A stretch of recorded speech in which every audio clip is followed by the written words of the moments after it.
Hi! Today we're doing another thrift haul. This was supposed to be the next installment in my blouse series where I make all of my blouse patterns. Unfortunately, I needed to take my sewing machine in for maintenance. Now that won't come out till after Halloween and you get this instead. I have been thrifting a few times in the last few weeks and I've had great luck. Let's get started. The first thing I found was this lovely white fabric. It has a very slight line pattern on it. There's thicker lines and thinner lines. I think that this will make a very lovely blouse because of the textured fabric. It'll elevate a simple blouse pattern into something exciting. I'm considering making the core line blouse out of this, or perhaps this 90s blouse that I have. I have this pattern that I got at the thrift store. Or thirdly, I could make this other pattern I got at the thrift store that is more of a vintage type of blouse. I'm actually leaning towards this one because I think that it'll work really well with this fabric and I'll be more likely to wear it. I paid $6 for that. I don't know how much is here because this place didn't have it labeled for how much was here, but it does look like quite a lot, a couple meters to be sure. Next up, I got this gray, a silky texture, and it has roses on it. There's two different shades of gray, or I guess it's not different shades.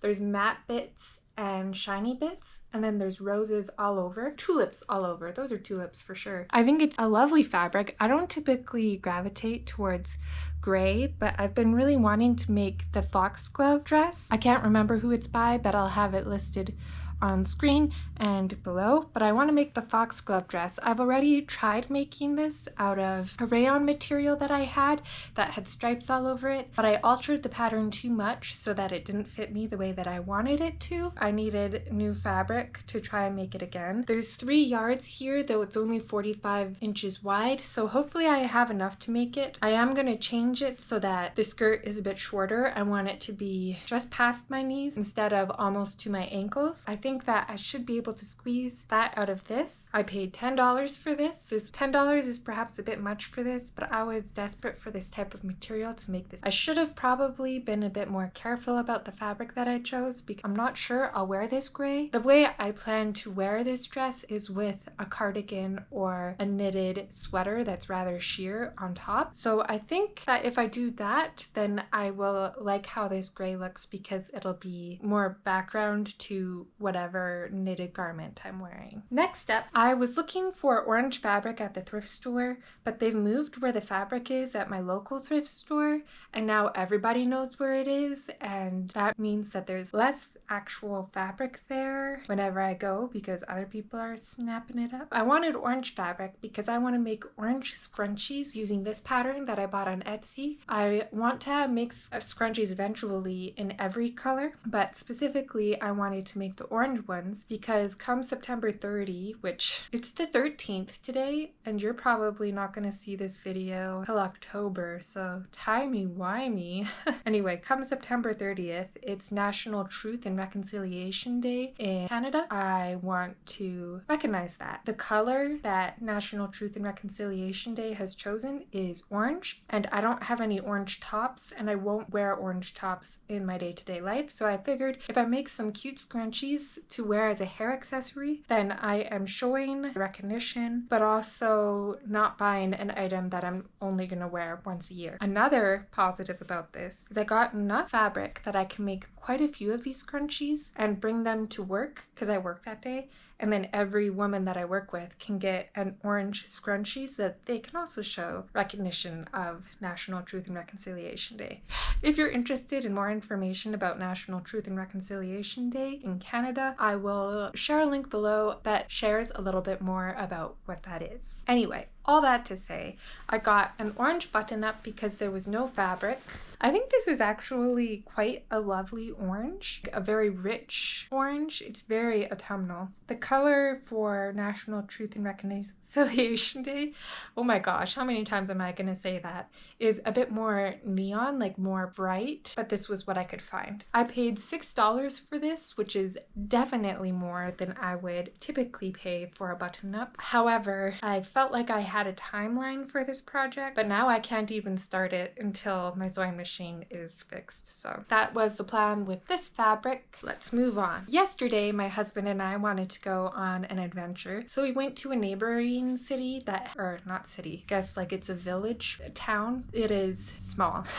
I live in a small area. Hamlet. I don't know what the technical terms for all these are. I live small. This one is slightly bigger, but still small. And it has 2 good thrift stores that I go to for fabric. We went to those thrift stores. I didn't find anything at the first thrift store, but the second thrift store, I found 3 fabrics, which I'm quite pleased with. Found this material, which may not look very exciting at all because it's just kind of like a snot green. Maybe you could be generous and call it a golden green. It all depends on your perspective. There is 45 inches by 6 feet. This was $4. There is a heck ton of fabric here, and I believe that this is marquisette, tricot marquisette bra cup lining. It is a stable material. It doesn't have stretch in either direction, so you can use this to line your bra cups, and you can also use it as the cradle underneath the cups of the bra. This is normally quite a bit more expensive than $4 for 6 feet. This is like a crazy deal. $4 wouldn't even get me half a meter from where I normally get this. I typically buy black or white, but I couldn't say no to the deal. Typically, you don't even see this when you see the bra, and like who's even seen my bras anyway, right? This will definitely be used, and when my sisters come over for us to make bras together, I can share this material because I have so much of it. The next material that I found was this. This is 60 inches by 60 inches and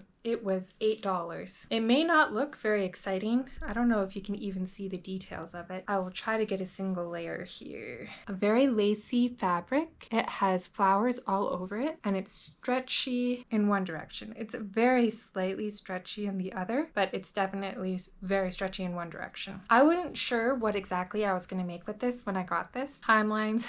I got this yesterday, but I've already decided now what I'm going to make out of this. I have been planning to make the Ava shirt by Cool Stitches. It's a mock neck, but it has a decorative line of stitching under the bust as well as princess seams, I think. I want to make that out of this. Hear me out. Probably I shouldn't put so much stock into everybody's idea of what a capsule wardrobe should look like, but it's just been in the media for so long that it really has stuck in my head, and they say that you need to have a turtleneck in every color. I don't want to have it in every color. I just made eye contact with my neighbor, so that was awkward. I don't want to have it in every color. I want to have it in black, white, and blue because those are enough for me. I don't need a heck ton of these, but they will look very nice under my knitted cardigans. This lace, I think, will make a lovely layering piece. It doesn't feel plasticky. I feel like it at least has cotton in it. If it's not 100% cotton, I think it's a cotton blend. This is 60 inches by 60 inches and I paid $8 for this. Next up, I got this giant roll of black fabric. I paid $15 for it. It's 56 inches by 140 inches. So there's quite a lot here and it is extremely stretchy. There was 3 different rolls of fabric there.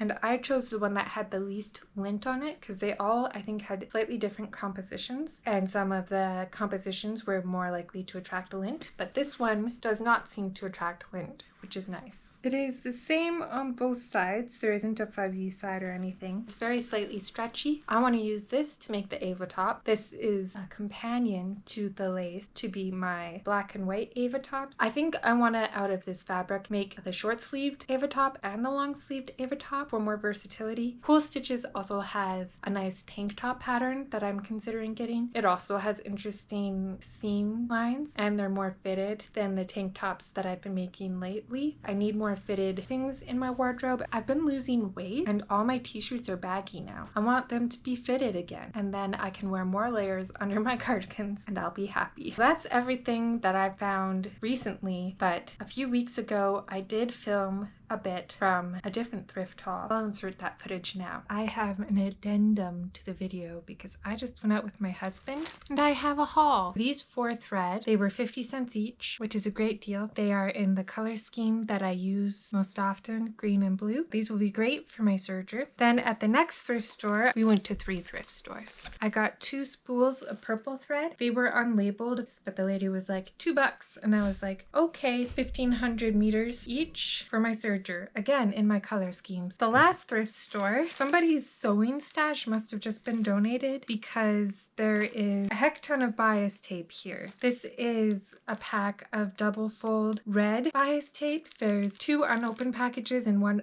open package for $1.50. This one is 3 things of double fold bias tape in this light blue color. It's quite a bit thinner than that other one for $1. Some beige bias binding, double fold extra wide. There's 2 in this one and I paid $1. Black bias binding. There's 3 packs in here, 2 unopened, 1 opened. Again in the wider version, which I like. And it's $1.50 for that. Last for bias binding, there's this whole roll of black wide bias binding double folded. This is definitely a good find, $1.50. And then the last things I got were just some sewing tools for like sewing accessories I got. 6 metal bobbins for $1.50. Then this has some tweezers for threading your serger, a big needle with bell point, I think for threading elastic, and a bodkin for threading elastic. So again, another really good deal. $1 for those 3 tools, some embroidery needles, some safety pins, and then the reason I bought this was these teeny tiny scissors. $1.50. Let's go back to my conclusion now. Welcome back. I'm very pleased with all of these finds and I'm very excited to get to making out of these materials that I have. This video was kind of unexpected. I was planning to have the blouse video finished first,